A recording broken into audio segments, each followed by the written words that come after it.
नमस्कार, डीडी राजस्थान के इस विशेष कार्यक्रम जनादेश 2024 में आप सभी का स्वागत है। मैं हूं आपके साथ विकास सोनी। विश्व के सबसे बड़े लोकतांत्रिक देश भारत में लोकतंत्र के सबसे बड़े महाकुंभ का आगाज हो गया है। जी हां, 18वीं लोकसभा की गठन को लेकर पूरे देश में 7 चरणों में चुनाव होने जा रहे हैं।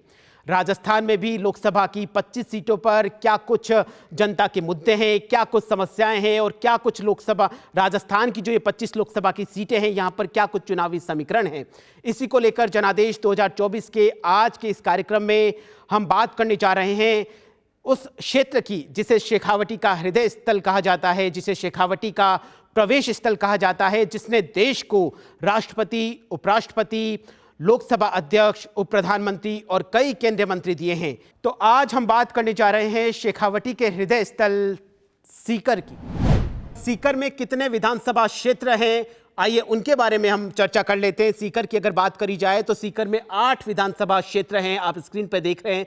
सबसे पहले अगर चर्चा करी जाए तो लक्ष्मणगढ़ विधानसभा क्षेत्र है, जहां के मौजूदा विधायक कांग्रेस से है, कांग्रेस के प्रदेशाध्यक्ष हैं गोविंद सिंह डोटासरा, वो लक्ष्मणगढ़ से विधायक है। बात अगर दूसरे विधानसभा क्षेत्र की करी जाए तो धोद की बात करते हैं, तो धोद में भारतीय जनता पार्टी के गोवर्धन वर्मा विधायक है। बात अगर सीकर की करी जाए तो सीकर में कांग्रेस से राजेंद्र पारीक विधायक है। बात अगर दाता रामगढ़ विधानसभा क्षेत्र की जाए तो यहां पर कांग्रेस से वीरेंद्र सिंह विधायक हैं। बात अगर खंडेला की जाए तो खंडेला से भाजपा के सुभाष मील विधायक हैं। और नीम का थाना विधानसभा क्षेत्र की अगर बात की जाए तो यहां से कांग्रेस के सुरेश मोदी हैं। वहीं श्रीमाधोपुर की बात करी जाए तो यहां से भारतीय जनता पार्टी के जाबर सिंह खर्रा विधायक हैं, जो मौजूदा सरकार में यूडीएच मंत्री भी हैं। और अगर बात चोमू की करी जाए तो चोमू से कांग्रेस की विधायक है शिखा मील बराला। तो ये थी सीकर लोकसभा सीट के अंतर्गत आने वाले सभी विधानसभा क्षेत्र। इससे पहले कि प्रोग्राम की शुरुआत करें और चर्चा की शुरुआत करें, उससे पहले हम देखते हैं सीकर में क्या कुछ जनता की समस्याएं हैं, क्या कुछ मुद्दे हैं और क्या कुछ वहां के राजनीतिक समीकरण हैं। इन्हीं विषयों पर आधारित हमारे संवाददाता की यह विशेष रिपोर्ट।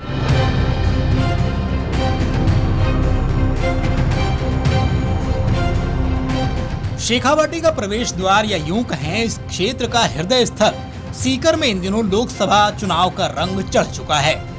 सीकर लोकसभा सीट पर पहले चरण में 19 अप्रैल को मतदान होना है। इस चुनाव को लेकर भाजपा, कांग्रेस सहित अन्य पार्टियां अपनी तैयारियों में जी जान से जुट गई हैं। अगर सीकर जिले के इतिहास और यहाँ की भौगोलिक स्थिति की बात करें तो सीकर पुरानी हवेलियों, किलों और वास्तुकला के लिए मशहूर है। यहाँ का खाटू श्याम, जीण माता, हर्षनाथ, शाकंभरी माता मंदिर, लोहारगल, देवगढ़ और लक्ष्मणगढ़ का किला अपनी समृद्ध वैभवशीलता को समेटे हुए है। सीकर वीरों की भूमि होने के साथ ही शिक्षा के क्षेत्र में भी अपनी अलग पहचान रखता है। अब लोकसभा चुनाव की बात की जाए तो इस बार यहाँ बीजेपी और मार्क्सवादी कम्युनिस्ट पार्टी के बीच सीधा मुकाबला है। भारतीय जनता पार्टी ने एक बार फिर सुमेधानंद सरस्वती पर विश्वास जताया है, तो वहीं कांग्रेस ने गठबंधन के तहत मार्क्सवादी कम्युनिस्ट पार्टी के अमराराम को समर्थित प्रत्याशी बनाया है। इस सीट पर हुए पिछले 2 चुनाव में भाजपा का कब्जा रहा है। 2019 में भाजपा के सुमेधानंद सरस्वती ने कांग्रेस के सुभाष महरिया को 2 लाख से अधिक वोटों से हराया था। प्रत्येक तहसील हेडक्वार्टर के ऊपर स्टेडियम हो, गांव-गांव के अंदर जिम हो, वहां पर खेल के मैदान तैयार किए जाएं। और अभी क्योंकि 2 जिले अलग अलग बन गए हैं, नीम का थाना अलग बन गया तो नवोदय विद्यालय वहाँ चला गया है, नवोदय विद्यालय यहाँ पर बने, ये मेरा प्रयास होगा। उधर मार्क्सवादी भारतीय कम्युनिस्ट पार्टी के अमराराम एक राजनीतिज्ञ होने के साथ ही किसान नेता भी हैं। इसके अलावा अपनी पार्टी से राजस्थान विधानसभा में 1999 से 2013 तक विधायक रह चुके हैं। सीकर संसदीय क्षेत्र में आज बहुमत गांव और कस्बों में पीने के पानी के लिए भी तरस रहे हैं। 75 साल की आज़ादी के बाद किसान भाव के लिए, नौजवान रोजगार के लिए और आम जनता महंगाई से जिस तरह से लूट रही है, हमारा चुनाव होगा।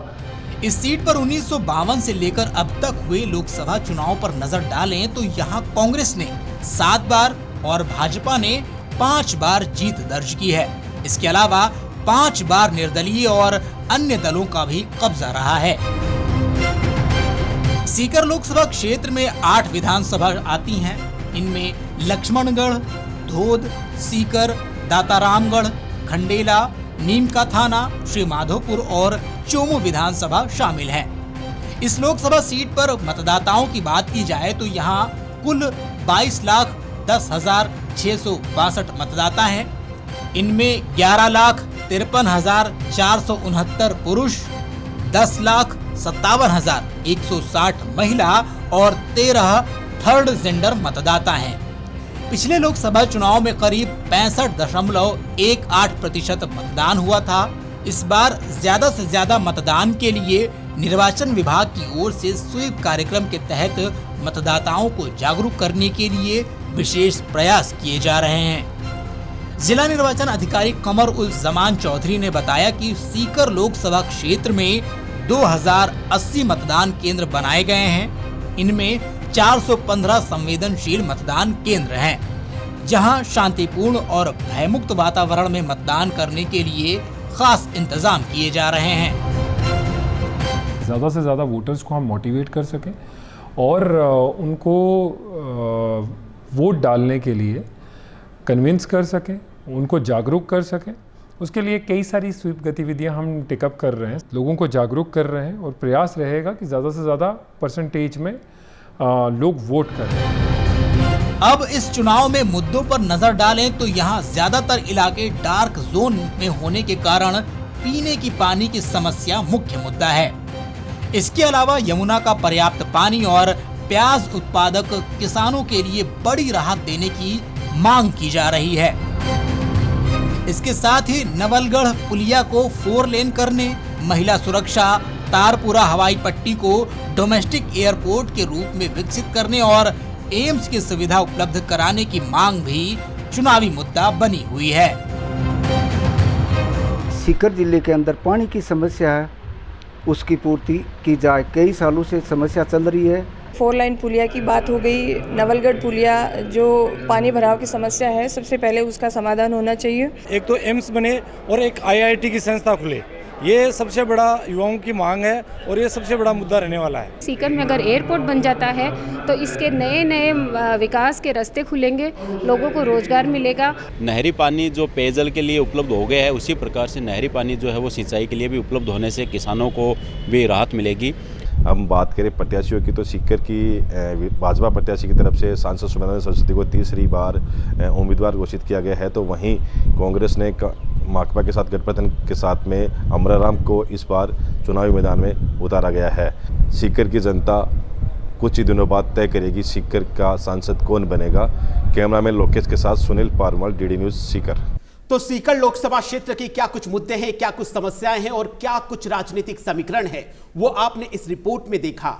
और इन्हीं विषयों पर चर्चा करने के लिए स्टूडियो में आज हमारे साथ 2 बेहद खास मेहमान मौजूद हैं।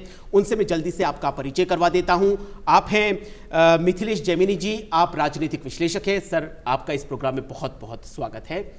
और हमारे साथ हैं दिनेश गोरसिया जी, आप भी राजनीतिक विश्लेषक हैं, आपका भी सर इस प्रोग्राम में बहुत बहुत स्वागत है।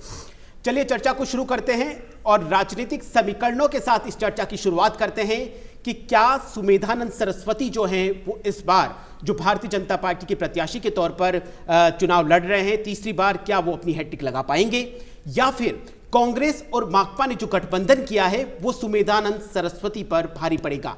इन्हीं विषयों पर चर्चा की शुरुआत करते हैं। सर, क्या लगता है आपको इस बार सुमेधानंद सरस्वती जो है क्या जीत की हैट्रिक लगा पाएंगे? देखिए, जो शेखावाटी होती है उसके लिए कहावत है कि नीचे सड़क ऊपर माटी, उसका नाम शेखावाटी। यानी शेखावाटी के आदमी को समझना बहुत मुश्किल भरा काम है। वो राजनीतिक रूप से बहुत मैच्योर होता है।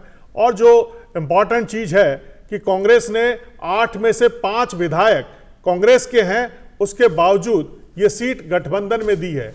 और पार्टी के प्रदेशाध्यक्ष गोविंद सिंह डोटासरा ने कहा है कि मैंने अमराराम जो किसानों के लिए लड़ रहा था, वो किसानों के हक हकूक को जिंदा करने के लिए मैंने टिकट दी है। तो निश्चित रूप से जो किसान आंदोलन का बेनिफिट लेने के लिए यह गठबंधन किया गया है। आपको याद होगा राजेंद्र पारिक, परशुराम मोरदिया, नारायण सिंह, तमाम जो वहां के दिग्गज कांग्रेसी नेता हैं, उन्होंने पत्र लिखकर आला कमान को कहा था कि ये सीट गठबंधन में मत दीजिए। लेकिन आप देखिए यहाँ तो वायनाड में राहुल गांधी के सामने सीपीआईएम का उम्मीदवार खड़ा है और यहाँ सीपीआईएम से समझौता हो रहा है। यानी इसका मतलब कहीं न कहीं कांग्रेस की एक माइन्यूट या माइक्रो स्ट्रेटेजी है कि किसान आंदोलन को लोगों में जिंदा रखा जाए, और उसी के चलते ये सारा खेल किया गया। क्योंकि किसान आंदोलन में हनुमान बेनीवाल ने भी एनडीए का गठबंधन छोड़ा था, तो आरएलपी के लिए नागौर सीट छोड़ी गई है। तो ये दोनों सीटें ये बता रही है कि कहीं न कहीं कांग्रेस की जो एक स्ट्रेटेजी है वो यह है कि राजस्थान में किसान आंदोलन का असर तो ज्यादा नहीं था, लेकिन अगर थोड़ा बहुत भी बेनिफिट मिल जाए, लेकिन जो मोदी मैजिक है, धारा 370 समाप्त हुई है और राम मंदिर का मुद्दा है, क्योंकि शेखावाटी में धार्मिक उन्माद या धार्मिक जो जज्बात है वहां के लोगों में बहुत गहरे हैं और वो राजनीतिक आबो हवा को तय करते हैं। तो जिस तरीके से राम मंदिर निर्माण में शेखावाटी के लोगों ने बढ़ चढ़ कर दान पुण्य किया है, वो बता रहा है कि अब जब मोदी जी का यहाँ दौरा होगा राजनीतिक फिजाओं में, जो नामांकन रैलियां हुई है उसमें यह तो तय हो चुका है कि अमरा राम की रैली में भी जो जिस अंदाज में गोविंद सिंह डोटासरा थिरके हैं तेजल सुपर डुपर पर, और मोरिया बुलाने का उन्होंने जनता को एहसास दिलाया, और सुमेधानंद सरस्वती से गाहे बगाए राजनीतिक एक गलती हो चुकी है कि उन्होंने जो जाट बोर्डिंग छात्रावास के लिए एक लूज कमेंट कर दिया है कि यहां से गुंडे तैयार होते हैं, उसे वायरल किया जा रहा है। खैर अभी मिथिलेश जी इलेक्शन होने को काफी कुछ समय बाकी है, काफी कुछ समीकरण बिगड़ेंगे, काफी कुछ उधर से भी आरोप प्रत्यारोप का ये दौर चलता रहता है। चुनाव बिना आरोप प्रत्यारोप के होता नहीं है। दिनेश जी, मैं आपके पास में आना चाहूंगा। कांग्रेस के पास में इतने कद्दावर नेता है, इतने बड़े नाम है शेखावाटी के क्षेत्र के, फिर भी कांग्रेस की ये स्थिति आ गई कि उसको माकपा से गठबंधन करना पड़ा। नहीं, ये बड़ा विचित्र है कि कांग्रेस के अंदर मतलब इतना मजबूत गढ़ है कांग्रेस का सीकर कि बीजेपी की सरकार है, बीजेपी की सरकार आई है इस बार, इसके बावजूद वहां कांग्रेस की सीटें ज्यादा हैं, जबकि कांग्रेस के प्रदेशाध्यक्ष वहीं से आते हैं। हाँ, कांग्रेस के प्रदेशाध्यक्ष भी वहीं से आते हैं। पिछली बार पूरे लोकसभा क्षेत्र में 8 में से 7 सीटें, और सीकर जिले की तो पूरी 8 की 8 सीटें कांग्रेस को आई थी, और इस बार भी स्थिति कांग्रेस के अनुकूल ही है। और सीकर के प्रदेशाध्यक्ष का नाम भी राजस्थान के प्रदेशाध्यक्ष जो कांग्रेस के हैं डोटासरा साहब, उनका नाम भी चला था, लेकिन वो भाग खड़े हुए, वो लोकसभा के अंदर आना नहीं चाह रहे। इसके पीछे ये लॉजिक समझ में नहीं आ रहा कि क्यों कांग्रेस अपने पैरों पर कुल्हाड़ी मार रही है, क्योंकि एक्चुअल में देखा जाए तो वहाँ पर सीपीआईएम लगभग खत्म हो चुकी थी। 15 साल पहले 2 विधायक थे सीपीआईएम के, एक अमरा राम थे जिन्होंने नारायण सिंह जी एक दिग्गज नेता को हरा करके और दाता रामगढ़ से एमएलए बने थे, और पेमा राम जी धौद से थे जी।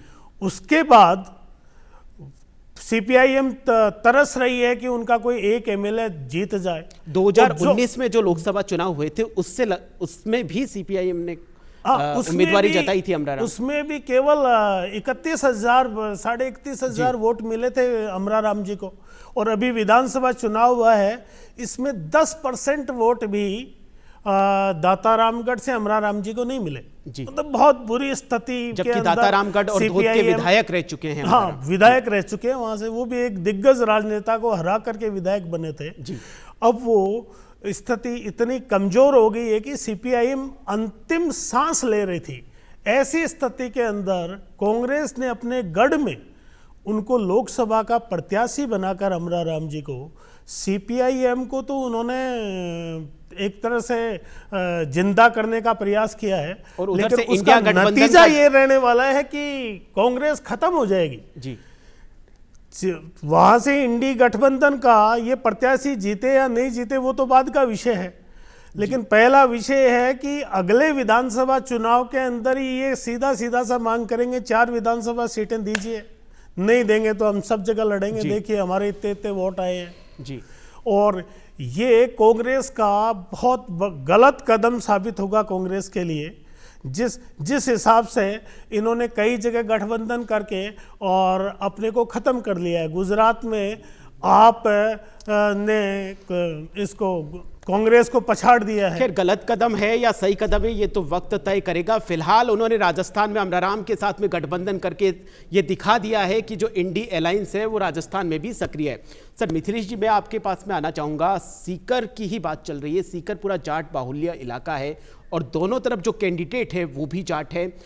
तो क्या लगता है आपको किस तरीके से जो राजनीतिक समीकरण है वो बदलेंगे? क्योंकि जैसा आपने पहले जिक्र किया कि आरोप प्रत्यारोप का दौर चल रहा है, तो चुनाव के समय में जो ये आरोप प्रत्यारोप का दौर चलता है, क्या ये लोकसभा जैसे बड़े स्तर के पैमाने पर जो चुनाव हो रहे हैं उनके ऊपर कहीं ना कहीं प्रत्यक्ष और अप्रत्यक्ष रूप से प्रभाव डालते हैं? देखिए, निश्चित रूप से प्रभाव डालते हैं। जब राजू ठेठ का मर्डर हुआ था जी, और जब वहाँ पे एक निर्दोष बालिका के पिता जो नीट की तैयारी कर रही थी उसकी गोली लग गई थी, वो जख्म अभी भरे नहीं है। तो सीकर में और शेखावाटी में लॉ एंड ऑर्डर भी एक बहुत बड़ी प्रॉब्लम है। और जिस तरीके से लक्ष्मणगढ़ में डेवलपमेंट की जो बात कही और सुभाष महरिया जैसे दिग्गज को गोविंद सिंह डोटासरा ने परास्त किया, तो ये तमाम चीज़ें इशू हैं। तो जो सुमेधानंद सरस्वती के लिए अब तक जो बहुत ईजी था वो थोड़ा टफ हुआ। आपने एक दिन पहले ही देखा होगा कि नंदकिशोर महरिया बीजेपी कार्यालय आ जाते हैं ज्वाइनिंग करने के लिए और 3 घंटे बैठकर चले जाते हैं, जबकि वो सुभाष महरिया के ब्रदर हैं।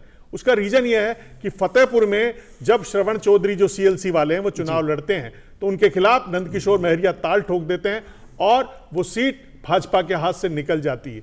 तो ये तमाम चीजें भाजपा माइन्यूट जो माइक्रो मैनेजमेंट है बहुत स्ट्रोंग है और यही कारण है कि कई चौंकाने वाले लोगों को नाम दिया है। लेकिन कांग्रेस की ये स्ट्रेटेजी कि एक तो बांसवाड़ा डूंगरपुर सीट, एक नागौर और एक सीकर, ये 3 सीटों के जरिए वो जो जीरो पर खेल रही है लगातार, 2014 में जीरो, 2019 में जीरो, तो उनके लिए खोने के लिए कुछ नहीं है।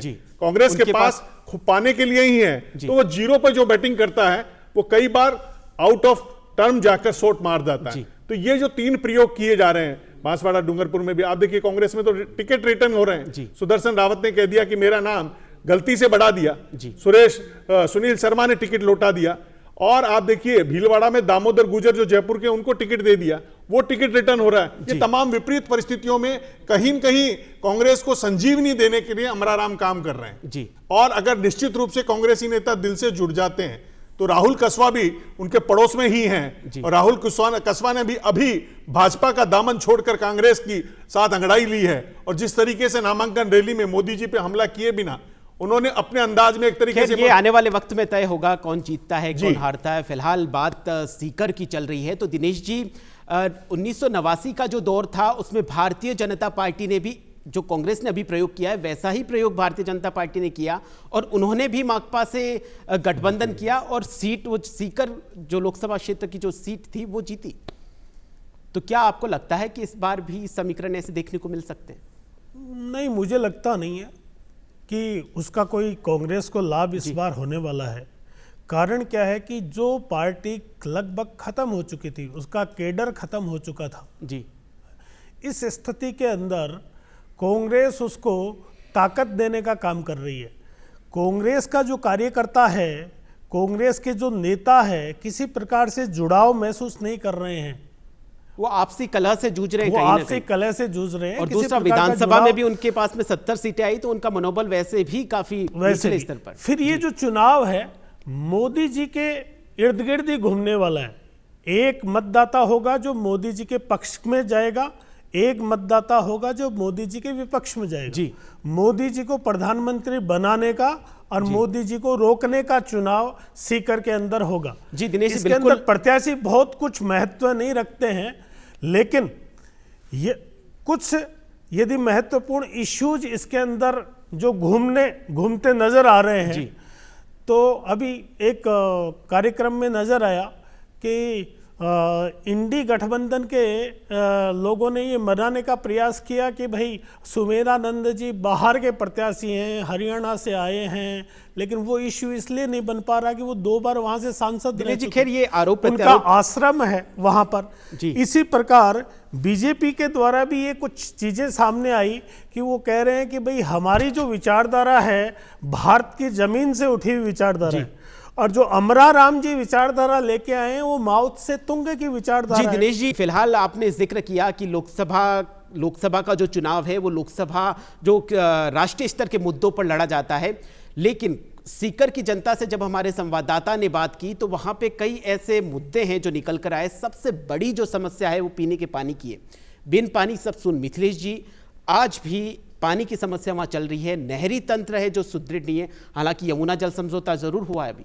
जी मिथिलेश जी, जो इम्पोर्टेंट चीज़ है जिसके लिए कहा जा रहा है कि 102 दिन पहले जो भजनलाल सरकार बनी, उसने एक काम करने की, समझौते की उम्मीद की किरण जगाई है कि प्यासे कंठों को हम गला तर करके छोड़ेंगे। अब वो कब अमली जामा पहनता है, ERCP का भी उन्होंने समझौता किया है और 13 जिलों को बेनिफिट होगा, और यमुना जल समझौता भी किया है। अब उसमें हरियाणा में भी उनकी सरकार है, और अगर वो पानी आता है यमुना का तो बिल्कुल शेखावाटी में जो 3 जिले हैं, पानी की समस्या से चूरू, सीकर, झुंझुनू, ये तीनों जिलों में एक तरीके से बहुत इंपॉर्टेंट इशू है पानी। और अगर पानी आ जाए तो वहां की खेती भी बहुत लहला सकती है, जमीनें खूब उपजाऊ, दशा और दिशा दोनों बदल सकती है, क्योंकि शेखावाटी का आदमी व्यापार करने में भी होशियार है, राजनीति करने में भी होशियार है, और अब अपराध जगत में बढ़ रहा, वो एक निंदा का विषय है। अपराध पे कंट्रोल करने की बहुत जरूरत है। दिनेश जी, सीकर जो है वो पिछले कई सालों में राजस्थान का दूसरा कोटा बनता जा रहा है। शिक्षा नगरी के रूप में पूरे देश में अपनी एक अलग छाप छोड़ रहा है। तो शिक्षा के नजरिए से अगर सीकर का पूरा विश्लेषण किया जाए तो जितनी सुविधाएं मिलनी चाहिए वो अब तक नहीं मिली वहां पर। और ये ठीक है जी, क्योंकि वहाँ बहुत बड़े बड़े कोचिंग संस्थान वहाँ खड़े हो गए हैं, और लाखों की संख्या के अंदर देश भर से लोग वहाँ पढ़ने के लिए आने लग गए जी, और एक इकोनॉमी भी वहाँ उस रूप में जनरेट हो रही है। लेकिन ये सही है कि उसको लेकर के जो सुविधाएं डेवलप होनी चाहिए जी, स्टूडेंट्स के लिए जो सुविधाएं डेवलप होनी चाहिए, जैसे एक वहाँ पानी भराव की बड़ी समस्या है जी, और वो भी महत्वपूर्ण बात यह है कि जिधर कोचिंग संस्थानों का वो जो है ज़्यादातर मूवमेंट जी, उस एरियाज के अंदर पानी भराव की बड़ी समस्या है। जब बारिश के दिनों के अंदर पानी भराव रहता है, सुदृढ़ नहीं है, तो उधर से निकलना बड़ा मुश्किल हो जाता है। मतलब यहाँ तक कि भी कुछ बच्चे भी पानी उसकी चपेट में आए हुए हैं कि पता ही नहीं चला, बच्चा चला गया, फिर खोजा, मरा हुआ पाया गया। ये पिछले 70 की भी एक घटना है। यानी पूरे ड्रेनेज सिस्टम को सही करने की सख्त जरूरत है। जी मिथिलेश जी, सीकर पिछले कई सालों में धार्मिक नगरी के रूप में बहुत ज़्यादा पूरे विश्व में विख्यात हो रहा है। जैसे एक तरफ खाटू श्याम जी का मेला भी भरता है, खाटू श्याम जी भी है, सालासर बालाजी भी, हालांकि वो चूरू में है लेकिन सीकर से ही जाते हैं। दूसरी तरफ जीन माता का मंदिर है, हर्षनाथ माता जी का मंदिर है। तो जब वहाँ की जनता से बात करी तो एक धार्मिक जो फ्रेट कॉरिडोर है उसको बनाने की एक चर्चा सामने आई है। देखिए, निश्चित रूप से जब वसुंधरा राजे राजस्थान की मुख्यमंत्री थी जी, तब उन्होंने धार्मिक पर्यटन को डेवलप करने के लिए और जो धार्मिक कॉरिडोर डेवलप करने की कई स्कीम शुरू की थी, जिनमें उदयपुर वाली भी सर्किट थी, नाथद्वारा वाली, और ये भी शेखावाटी भी ली थी। लेकिन बीच में उसमें ब्रेकअप लग गया। ये एक वहाँ की जो इकोनॉमी है उसको बूस्टअप करेगा, क्योंकि शेखावाटी के लोग पूरे देश दुनिया में कारोबार में बहुत आगे हैं, और वो पर्टिकुलर टाइम पर अपने देवताओं के आते रहते हैं, लोक देवताओं के आते रहते हैं। ये एक बहुत बड़ा बिजनेस है। धार्मिक फ्रेट कॉरिडोर बन जाए तो पूरे विश्व में एक अलग पहचान जो ड्रेनेज सिस्टम है वो तो पॉलिटिकल ड्रेनेज से जुड़ा हुआ है। आपको याद होगा जब सीकर नगर निगम की बैठक में जब डोटासरा और राजेंद्र पारिक के बीच में तू तड़ाक हुआ था, और वहाँ के जो UIT चेयरमैन थे जो माइनॉरिटी से आते हैं, उन्होंने भी गोविंद सिंह डोटासरा से अपशब्द कहे थे कि आपका कोचिंग सेंटर चलता है, इसलिए आपको मिलाकर जनता के जो ये मुद्दे हैं उनके ऊपर जो समस्या है उनका त्वरित निस्तारण करना चाहिए, क्योंकि हर बारिश के दौर में ये समस्या आम रहती है। दिनेश जी, एक और बड़ी गंभीर समस्या है वहाँ पर जो एयरपोर्ट कनेक्टिविटी है। वहाँ के लोग लगातार ये मांग कर रहे हैं कि अब सीकर उस लेवल पे पहुँच गया है कि यहाँ पे जो तारानगर हवाई पट्टी है उसको एयरपोर्ट का रूप दिया जाए, क्योंकि देश विदेश से जो श्रद्धालु है वो सीकर आते हैं और सीकर से आके मंदिरों के दर्शन करने के लिए जाते हैं। तो एयरपोर्ट कनेक्टिविटी भी एक बड़ा मुद्दा है। पूरी शेखावाटी में जी बहुत जगह ऐसी है जिनको देखने के लिए वहाँ के पर्यटन के हिसाब से बहुत लोग आते हैं जी, और यदि एयर कनेक्टिविटी वहाँ हो जाती है तो उससे पर्यटन भी खूब बढ़ेगा। और शेखावाटी न केवल सीकर की, क्योंकि सीकर पहुँचा हुआ व्यक्ति वो झुंझुनू भी जाएगा, वो चूरू भी जाएगा, वो नवलगढ़ की हवेलियाँ भी देखना चाहेगा जी, वो मंडावा के बड़े बड़े होटल्स में सांस्कृतिक विरासत से जुड़ाव महसूस सांस्कृतिक विरासत से जुड़ाव भी महसूस करेगा। और जो धार्मिक स्थान है बड़े बड़े, मनसा माता है, शाकंभरी माता है, खाटू श्याम जी का मंदिर है, सालासर जी बालाजी का मंदिर है, जहाँ पर लाखों लोग आते हैं। और यहाँ तक कि भी पिछले दिनों में देख रहा था कि आसाम के मुख्यमंत्री भी वहाँ दर्शन के लिए, वो देश विदेश से सभी आते हैं। मंत्री हो, श्रद्धालु हो, वो सब पहुँच रहे हैं। देश भर के बड़े बड़े वीआईपीज भी आते हैं, जो जयपुर एयरपोर्ट पर उतर के फिर बाई रोड जाना उनको पड़ता है।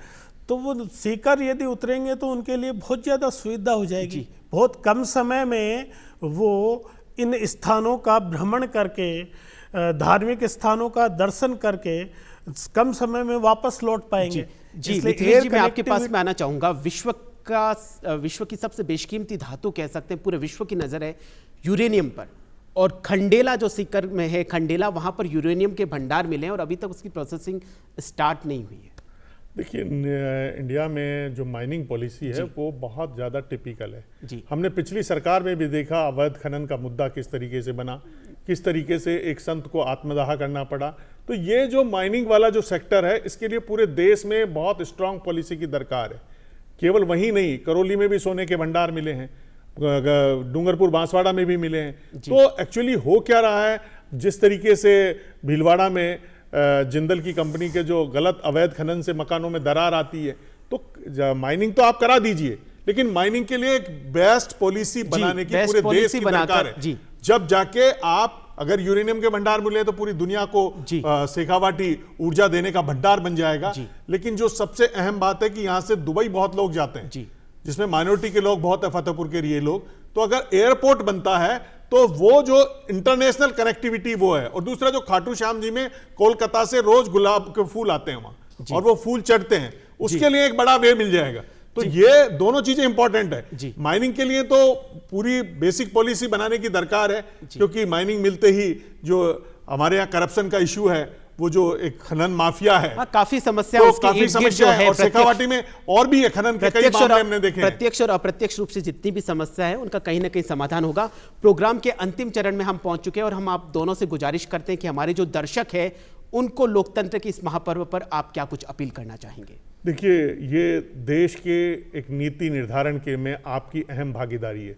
जिस लोकतंत्र का सपना हमारे आज़ादी के जवानों ने देखा, जिन्होंने अपनी शहादत दी, और वो इसीलिए कि वो लोकतंत्र के जरिए, वोट के जरिए एक मजबूत और स्थायी सरकार चुन सके। तो मैं सभी दर्शकों से निवेदन करूंगा कि वो 19 अप्रैल और 26 अप्रैल को पहला काम मतदान करें, जिससे हमारे देश में एक मजबूत और स्थायी सरकार बन सके। जी दिनेश जी, आप मतदान अवश्य करें, हर कीमत पर मतदान करें।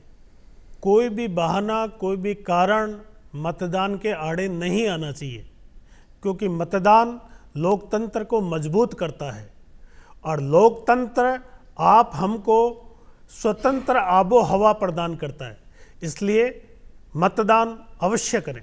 जी, और हम भी आपसे यही अपील करते हैं कि लोकतंत्र के इस उत्सव में जरूर भाग लें और एक सशक्त सरकार के निर्माण में अपनी भागीदारी जरूर सुनिश्चित करें। आप दोनों इस प्रोग्राम में पधारे, आपका बहुत बहुत धन्यवाद। आज की इस प्रोग्राम में फिलहाल के लिए इतना ही। आप देखते रहिए डीडी राजस्थान। नमस्कार।